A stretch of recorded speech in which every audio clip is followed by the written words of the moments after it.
예, 다음은 뉴스토마토의 단독 보도입니다. 바로 한강버스 소식인데요.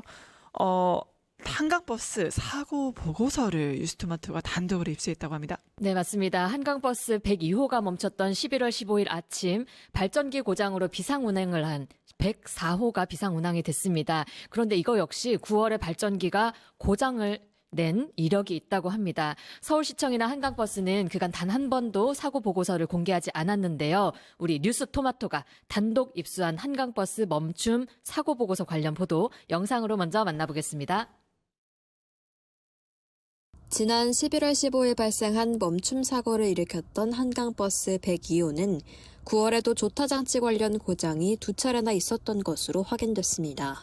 뉴스토마토가 단독 입수한 102호와 104호 관련 사고 보고서에 따르면 102호는 9월 22일에 방향타 고장으로 멈춰섰고 26일에도 조타 중 정침이 안 되는 고장이 발생했습니다. 조타 장치는 선박의 방향을 제어하는 핵심 장비로 정침이 되지 않는다는 것은 선장이 원하는 방향으로 배를 조종할 수 없어 이탈할 위험이 있습니다. 9월에만 조타 관련 고장이 2차례나 있었던 102호는 결국 2달 뒤 멈춤 사고까지 일으켰습니다. 102호의 멈춤 사고가 발생한 11월 15일 아침 104호 역시 발전기 고장으로 비상 운행했습니다. 보고서에는 배터리 충전량이 63% 근처에 도달하여 발전기 모드로 전환하고자 조타실 BCU에서 발전기 원격 시동 조작 시 발전기 원격 시동 불가 현상이 발생했다고 기록됐습니다. 한강버스 104호는 배터리와 발전기를 함께 사용하는 하이브리드 선박으로 배터리 소진 시 발전기 모드로 전환해 운항합니다. 그런데 배터리 충전량이 바닥난 상황에서 발전기까지 작동하지 않았던 상황으로 또 다른 멈춤 사고로까지 이어질 수 있었던 겁니다. 이외에도 104호 사고 보고서를 보면 계속해서 시스템 안정이 되지 않은 상황에서 재운항 개시 압박으로 불가피한 운항 투입이라고 적혀 있는 등 한강버스 측이 불안정한 시스템에도 불구하고 재운항을 하도록 압박한 정황도 포착됐습니다. 뉴스토마토는 102호와 104호 사고 보고서에 대한 자세한 내용을 확인하고 한강버스 측의 반론과 해명을 듣기 위해 연락했으나 답변을 들을 수 없었습니다. 뉴스토마토 전현주입니다. 네, 현장에는 이영실 서울시의회 의원 김현철 기자님 자리해주셨네요. 안녕하십니까? 안녕하세요. 안녕하세요. 네, 반갑습니다. 먼저 김현철 기자 질문부터 갈게요. 단독이니까 저희가 좀 크게 다뤄야겠죠. 이번에 한강버스 관련한 사고 보고서 어떠한 내용의 문건인가요? 그동안 사고라는 이제 그 사고가 나면 이제 그 서울시가 발표를 하긴 했는데요. 이 보고서는 그 회사 안전법상 사고가 나면 선장들이나 기관장이 보고를 하게 되어 있습니다. 관계기관에 이 사고가 왜 난 사고이며 이 사고를 막기 위해서 어떤 조치가 필요하다라는 내용들이 좀 담겨 있는데요. 네. 기존에 이제 서울시가 발표한 내용들은 뭐 그냥 단편적인 어떤 사고에 대한 내용이었다면 네. 이건 조금 더 이제 선장들의 고충 그리고 이 배를 실제로 운항하는 기관장들의 어떤 고민을 좀 들어볼 수 있는 그런 보고서라고 보여집니다. 예. 의원님은 이번에 이 사고 보고서 보도 보셨나요? 혹시? 네, 봤습니다. 예, 어떻게 네. 보셨어요? 아, 정말 답답하고요. 답답하시고. 예, 올 게 왔다 생각이 들고요. 지금까지 알려지지 않은 건 얼마나 더 있을까 하는 어떤 불안감이 더 있습니다. 네. 사실 행정감사 할 때 제가 계속 자료를 요구했습니다. 이게 사고 일지를 한강버스 전체에 대한 사고에 대한 일지를 내라, 제출해라고 자료를 요구했는데 자료를 안 주더라고요. 계속 안 줘서 그 당일날 저희가 그 증인 출석을 해가지고 한강버스 사장이 왔어요. 그래서 왜 사고 일지를 안 내십니까? 행정감사를 하는데 그랬더니 하는 말 사고 일지가 없다고 저한테 답변이 왔었거든요. 어떻게 사고 일지가 없다고 답변을 할 수 있느냐? 사고가 이렇게 있었는데 그랬더니 일지는 없고 보고서는 있대요. 어떻게 이렇게 답변을 할 수 있습니까? 저희는 그 형식을 말한 게 아니라 그 사고를 한 내용을 정리한 걸 달라는 거였는데 제가 일지를 달라고 했으니 일지는 없고 보고서만 있기 때문에 제출 안 한 거다. 이렇게 궤변을 늘어놓더라고요. 말도 안 되는. 그렇게 가리기 급급하다 보니까 이렇게 사고가 계속 나온 것들이 가려져 있었고 이번에 토마토에서 또 다 밝혀지게 된 것 같습니다. 네, 김현철 기자 지금 이제 단독 기사를 냈는데 좌초 사고를 낸 102호 이전에도 좀 문제가 있었나요? 근데 9월 달에도 좀 문제가 있었던 것으로 보여지고요. 네. 특히 102호 지금 저희가 이번에 입수한 보고서는 그 배의 시스템, 그러니까 배 자체의 문제와 관련한 보고서인 거고요. 근데 이제 당시 이제 11월 15일 우리에게 가장 크게 알려졌던 한강버스의 그 강바닥 밑걸림 사고와 관련해서는 서울시는 선장의 잘못이다 이렇게 좀 표현을 하고 있거든요. 네. 이전에는 조타 장치와 관련된 배에 문제가 있었다라는 사실을 서울시가 그러면 그동안 정확히 밝혀줬었느냐, 시민들에게 알려줬었느냐라고 하는 의문이 남게 되는 배경이고요. 예. 그러면 정말 선장의 실수였다고 하더라도 선장들이 이 배를 정말 자신이 완벽하게 컨트롤을 해서 운항을 할 수 있느냐에 대한 점검이 이루어지고 있느냐라는 부분에 있어서도 다시 한번 좀 짚어봐야 되는 시점이지 않을까라는 고민이 좀 듭니다. 의원님, 지금 네. 사고가 한두 번 난 게 아니잖아요. 그래서 서울 시민 입장에서는 이렇게까지 해야 되는 거야? 왜 이렇게 무리해서 하는 거지? 라는 의문이 들 수밖에 없습니다. 의원님은 이렇게 무리한 운영의 배경 어떻게 보십니까? 이 사업은 처음 시작부터가 무리였고요. 예. 도저히 이해할 수 없는, 상식적으로 이해할 수 없는 과정을 거쳐서 지금까지 왔었고, 그런 것들을 자꾸 가리고 그런 것들을 숨기고 하는 어떤 그런 과정들이 있었기 때문에 지금까지 선박사고가 이렇게 있는데도 불구하고 그걸 멈추지 못하고 계속 가고 있다. 이렇게밖에 볼 수 없는 상황이죠. 왜 그렇게 가린다고 생각하세요? 처음에 시작부터 잘못되는 거를 아. 예, 계속 지적해 왔는데도 불구하고 아니다 계속 변명만 했었거든요. 그래서 이번에 시정질문 할 때도 분명히 내가 2년 전부터 계속 지적했던 것들이 그대로 똑같이 결과가 나와서 나는 너무 당황스럽다. 그랬더니 의원님 지적해서 너무 감사하고 고맙고 뭐 그렇게 자기 저자세로 나오더라고요. 하지만 이건 계속해야 된다. 멈출 수 없다. 그렇게 하더라고요. 그러면 계속해야 된다, 멈출 수 없다 이유를 우리가 얼마 전에 누리호 네. 기억하실까요, 의원님? 네네. 누리호가 예산이 1,200억이 들었습니다. 그렇죠. 한강버스 얼마입니까? 1,500억이죠. 1,500억에다 아마 부대시설까지 하면 2,000억이 넘죠. 네, 그러면은 그렇게 누리호도 발사 성공한 1,200억인데 한강버스 1,500억짜리 이거에 대해서 혈세 비판이니까 그래서 무리하게 추진한 걸 아닙니까? 어떻게 보세요? 그렇죠. 그러니까 본인이 사업을 처음에 시작한 거고 그거에 대한 꼭 성공해야겠다는 강박관념이 있는데 아예 처음 시작부터 잘못됐고 결과가 지금 안 좋은 상황이 나오는데 이걸 인정할 수는 없는 거죠. 예, 본인이 인정할 수는 없는 그런 상황이 되다 보니까 이렇게 보는 거죠. 네, 104호도 또 문제가 있었다고 하죠, 김 기자. 그 11월 15일, 그러니까 우리가 가장 많이 알고 있는 102호의 그 강바닥 밑걸림 사고가 있었던 날 아침입니다. 아침에 이제 104호가 발전기 문제로 이제 비상 운항을 했었는데요. 이 101호부터 108호까지는 하이브리드 선박입니다. 그러니까 우리가 그냥 흔히 알고 있는 하이브리드 차량과 비슷하다고 보시면 되는데요. 디젤로 운항을 하기도 하지만 발전기를 통해 충전을 하면 전기로도 운항을 하는데 이날 아침에는 모든 것들을 점검을 하고 출발을 했는데 배터리 소모량이 평소보다 컸던 것 같습니다.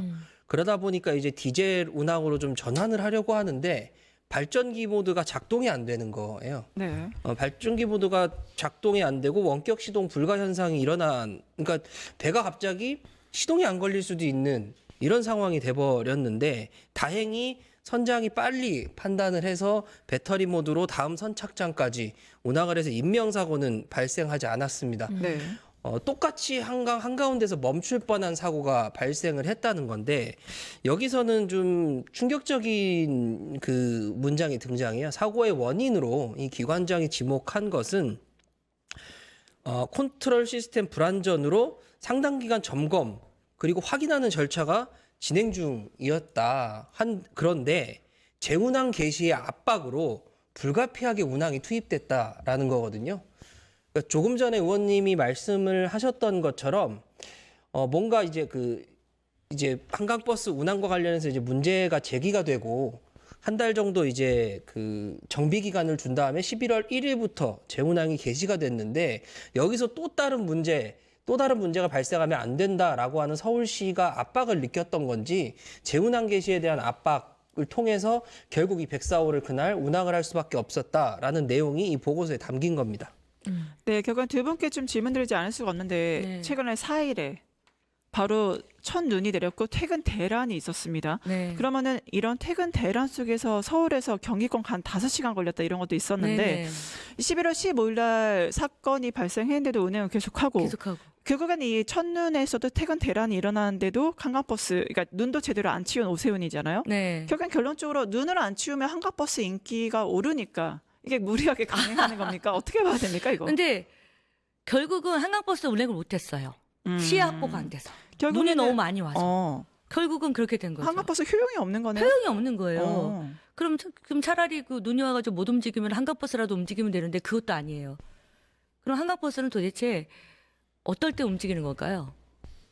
그 눈이 많이 와도 못 움직이고 비가 많이 와도 못 움직이고 갈수기에도 못 움직이고 그러면 1년 364개설이 뚜렷한 우리나라에서 봄, 가을 날씨 아주 좋을 때 그럴 때만 움직이면 그럼 유람선 아닌가요? 이게 말이 안 되는 꽃놀이 거죠. 할 때, 예, 꽃놀이 타는 할 거. 때, 단풍놀이 할 때. 그냥 저렴한 유람선 수준인데 그렇죠. 이제 저가 네, 유람선이죠. 저가 공공 유람선으로 유람선. 봐도 버스로서는 기능성이 없다면 김 기자 그럼 11월 15일 이게 멈춤 사고 당시에도 운행을 가능했다. 그러니까 사실 세월호가 좀 떠오르거든요. 이런 식으로 세월호가 몇 번 조짐이 있었지만은 운행을 하다 보니까 사고가 난 거 아니겠습니까? 이런 안일한 태도 좀 어떻게 봤어요? 그러니까 우리가 이제 세월호 사고 때 이제 그런 얘기 많이 했잖아요. 하인리 법칙이나 뭐 이런 얘기들이 많이 그렇죠. 나왔잖아요. 조그만 사고가 반복되다 보면 결국은 큰 사고로 이어질 수밖에 없다라고 하는 건데 그 당시에 11월 15일 날 이 104호와 관련한 운항 불안정을 서울시가 분명히 인지를 했을 겁니다. 그러면 시민들에게 최소한 알리고 조금 더 정비를 하겠습니다라고 할 수 있는 그런 용기는 왜 나오지 않을까라고 하는 좀 아쉬움이 들기도 하고요. 지금도 지금 일부 구간에 대해서는 운항을 하고 있습니다.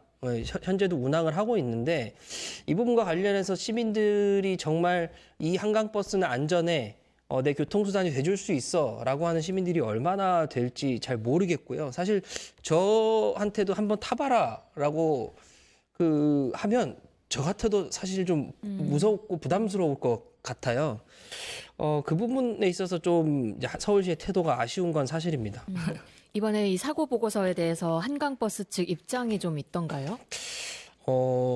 제가 여러 차례 전화도 하고 이제 문자도 남기고 카카오톡도 남기고 이제 만나서 얘기 좀 하자. 이 문제는 그냥 단순히 그냥 사고가 있었다 없었다로 끝날 문제는 아니지 않느냐. 좀 궁금한 게 많다라고 했는데 일부 메시지는 읽고 일부 메시지는 읽지도 않더라고요. 그리고 안 읽씹. 네, 그리고 전화도 안 받으시기도 하시고요.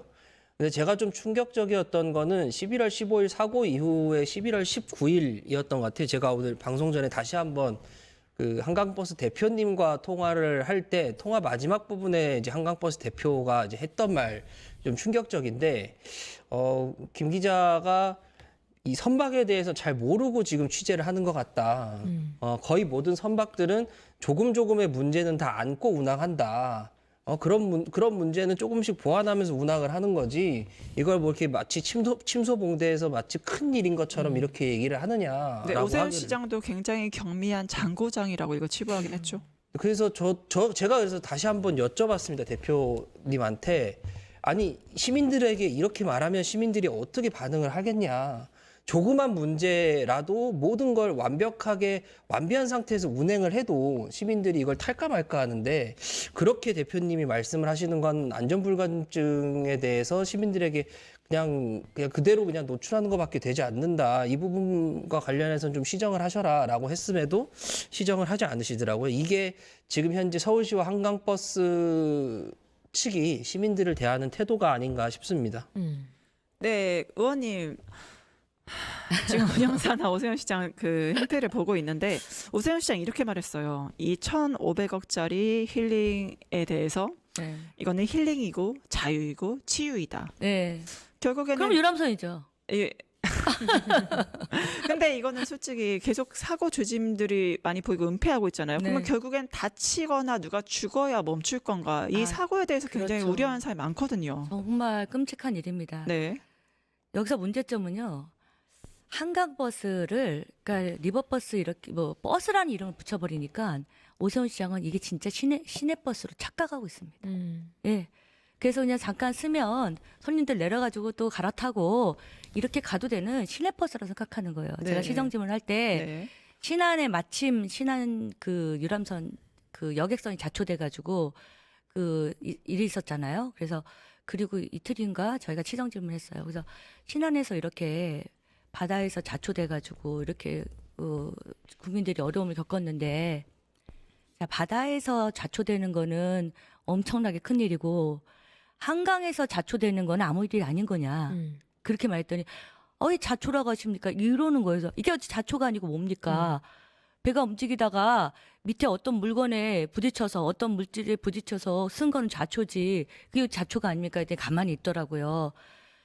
그래서 이런 것들은 그 안에 있던 그 사람들의 트라우마 그리고 다시 절대 않다 하면서 내리시는 그런 분들 얼마나 그 안에 계셨던 분들이 그 제보를 해주시는데 정말 생지옥이었다고 말씀하시더라고요. 근데 그런 것들에 대한 전혀 그거 없이 그 뭐 사소한 미미한 고장이기 때문에 계속 뭐 데이터를 확보하기 위해서 계속 운행을 해야 된다. 좋습니다. 운행하셔요. 하셔야 되는데 왜 사람을 태우고 운행합니까? 사람 없이 시범 운행을 해야죠. 그렇죠. 왜 사람을 태우고 시범 운행을 합니까? 어떻게 그런 마인드를 갖고 있는지 도저히 이해할 수가 없습니다. 저희는. 네. 의원님께서는 이번 사고에 대해서 우연이 아닌 행정 원칙을 무시한 결과다 이렇게 좀 그렇죠. 강하게 질타하셨죠. 네네. 어떤 행정 원칙, 어떤 원칙을 말씀하신 건지도 궁금하고요. 결국은 사고가 예견된 결과였다라고 네, 생각하시는지. 그렇죠. 그러니까 처음에 제가 1년 전부터 계속 지적했던 게 그 처음 시작부터 조선소도 잘못 선택을 했고, 그러니까 예를 들어서 우리가 그 자동차를 5천만 원짜리 구입을 한다고 했을 때 우리 유수의 뭐 현대자동차, 기아자동차 뭐 이런 자동차들 쫙 회사들이 있잖아요. 네. 그런 회사들에서 내가 원하는 그 금액의 사양을 선택을 해가지고 그거를 사면 사서 서칭을 엄청 열심히 하잖아요. 얼마나 열심히 합니까? 그럼요. 5천만 원짜리 된 자동차를 사는데 막 열심히 해가지고 서비스는 어디서 주냐, 뭐 많이 주냐 이런 것까지 검색하면서 사서 그게 그 하자 보증 기간도 있잖아요. 그러면 운행을 하다 보면 그런 것들을 거기서 고쳐주고 이렇게 해야 되는 건데 이게 아예 선박을요 그렇게 발주를 안 했습니다. 그 보도돼서 아셨던 것처럼 공장이 없는 그런 조선소에다가 발주를 한 거예요. 그래서 왜 이런 조선소에다 여러분이 이 배를 특히 30억, 그 선체만 30억이에요. 엔진은 20억이고요. 배 전체 50억이거든요. 50억짜리만 아파트 한 채예요. 근데 이거를 발주를 하면서 그 30억짜리를 180억이나 6척을 발주한 곳이 공장도 없는 곳이에요. 그 상상을 할 수가 없는 거잖아요. 어떻게 말도 안 되는 일이죠. 공장도 없는 곳에서 그걸 만들 수 있다고 생각해서 왜 거기다 줬냐 했더니 할 수 있다 그래서 줬다는 거예요. 160억짜리 주면서 거기서 할 수 있다고 해서 줬대요. 아니 근데 공장도 없는데 어떻게 줬어? 했더니 그 사람이 국내 굴지의 조선소에 다녔던 사람이래요. 아니 조선소에 다녔던 사람이 나와서 공장도 없는 데다가 준다는 거는 상식적으로 말이 안 되는 거잖아요. 그렇죠. 있을 수도 없는 일이고 우리가 그렇게 차를 그렇게 안 하잖아요. 차를 현대자동차 다니던 사람이 나온 거기다가 현대자동차를 주문하겠냐고 그거 아니잖아요. 근데 지금 그런 식으로 했기 때문에 이거는 그냥 예견돼 있었다. 그 누구도 이 과정을 알면 누구나 다 예견할 수 있었다. 이렇게 말씀하셨습니다. 네, 또 매뉴얼, 이 중대 사고가 나면은 언론을 피해라. 황당한 서울시 매뉴얼이 또 네, 있었다고 맞습니다. 하죠. 뭐죠? 그러니까요. 지금 선박에서 자초되었을 때 그 승객들을 어떻게 대피시키고 그리고 어떻게 구해야 되고 그리고 화재가 났을 때 어떻게 해야 되고 특히 우리가 지금 후에 발주된 4척은 전기 추진체예요. 네. 그러면 그 버스에 들어있는 그 전기 버스 아시죠? 네. 그 전기 버스 30대 넘게 되는 그 배터리가 배 밑바닥에 깔려 있는 거란 말이에요. 엄청나게 위험한 상황이거든요. 우리가 배터리 폭주돼가지고 폭발해가지고 굉장히 지금 많이 이슈가 되고 있잖아요. 그런데 그런 거에 대한 대비 자체도 없고 매뉴얼도 없고 한 장짜리 달랑 그렇게 있는데 기자 대응 매뉴얼은 5장이다. 기자가 이렇게 말하면 이렇게 피해라. 그리고 중대 재난 사고가 났는데 그런 엄청 큰 사고잖아요. 그런데 모든 그 선원들의 그 기기, 휴대폰 이런 것들을 다 걷어들여라. 뭐 이런 말도 안 되는 이렇게 하다 보니까 계속 쉬쉬쉬하고 모든 지금 토마토에서도 발견한 것처럼 그 어떤 그런 사고나 이런 것들을 계속 가리기 급급하다. 그리고 지금도 선장들한테 입막음을 하는 거예요. 계속 사람들 접촉하지 말아라, 말하지 말아라. 제가 건너 아는 사람도 있는데 말을 못 하는 거예요. 함구령이 내려져서. 이렇게 묻지마로 배를 만들고 묻지마로 운행을 하고 있는 이런 상황입니다. 네. 지금 이 와중에 오세훈 시장 동남아에 갔더라고요. 네. 지금 하노이시에 가서 한강버스 정책을 공유했다. 사실 우리 시민 입장에서는 검증도 제대로 안 되고 사고가 이렇게 반복되고 있는 상황에서 이거를 해외에 나가서 저렇게 적극적으로 홍보하고 이런 모습 자체가 너무 부끄럽고 아니란 게 아닌가 싶은데요. 아니 지금 세계 시민 시대잖아요. 우리가 그 전두환 그 12.12 이때 다 모든 거 통제하고 그럴 수 있는 시대가 아니잖아요. 모두 SNS를 공유하고 있습니다. 세계 모든 분들이 똑같은 시간에 지금 한강버스 사고 나고 예, 자초된 거 뭐 여러 가지 문제 많은 거 다 공유하고 있습니다. 근데 그분들이 모르고 계실까요?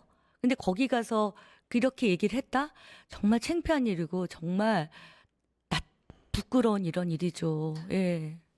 정말 너무 창피한 일입니다. 맞습니다. 네. 지금 이재명 정부가 K 문화, K 컬처 정말 엄청나게 올려놨는데 이 한강버스 때문에 한국에 대한 이미지가 좀 그러니까요. 터질까 봐 너무너무 걱정입니다. 많이 실추가 돼서 어떻게 될지 모르겠습니다. 거기다 이태원 참사 그러게요. 그걸로 너무너무 힘든 시간을 보내 우리한테 이렇게 한강버스로 잠을 못 잡니다. 저는. 아이고 또 예. 시의원이시니까.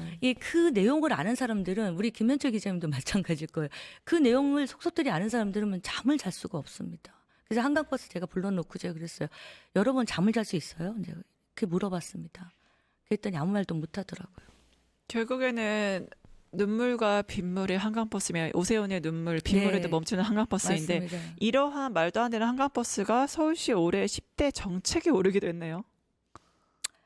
제가 그 10대 정책을 다 봤거든요. 네. 정책으로 할 게 없어요. 할 게 음. 없고 진짜 정말 내세울 게 없다 보니 한강버스라도 어떻게든 메꿔보려고 애쓰고 가리고 했는데 결국은 이마저도 이런 결과가 나왔으니 저는 할 말이 없습니다. 정말 어이가 없습니다. 지금 수도권 시민 10명 중에 4명은 한강버스 사업을 전면 중단하고 재검토해야 된다라고 네. 본다고 나타났습니다. 네. 오세훈 시장 이런 시민의 소리 듣고는 있을까요? 제가 시정질문 할 때 분명히 말했습니다. 시스템 점검 다시 하고 사정을 했어요. 자, 정 그렇게 못 멈추겠다면 동절기니까 동절기에 한강도 얼잖아요. 결빙되고.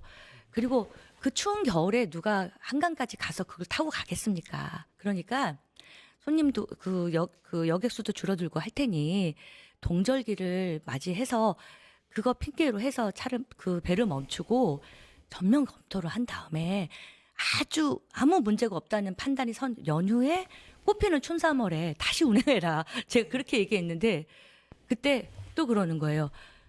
의원님 말씀 충분히 일리가 있습니다.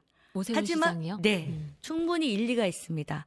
하지만 계속 사계절에 대한 데이터를 쌓아야 되기 때문에 계속 움직여야 됩니다. 또 그렇게 답변을 하는 거예요. 왜 사람을 태우고 시험을 하려고 하는지 정말 답답할 노릇입니다. 네. 네, 안전 불감증에 빠진 대한민국 국민의 안전을 최우선으로 하는 그런 프로젝트가 필요할 것 같습니다. 지금까지 이영실 서울시의회 의원, 김현철 기자와 함께했습니다. 함께해 주신 두 분 감사합니다. 네, 감사합니다. 고맙습니다. 유튜브 구독하고 실시간 채팅과 댓글을 남기시면 매일매일 실천 TTCO를 드립니다. 참여 방법은 통통물 어플을 다운로드하고 회원가입과 로그인을 해주세요. 마이페이지에서 나의 회원 고유 번호를 복사해주세요. 유튜브 구독 후 실시간 채팅이나 댓글창에 고유 번호를 한 번만 입력하면 준비 끝! 지금 유튜브 채팅과 댓글 쓰기 참여하고 실천 TTCO 받아가세요.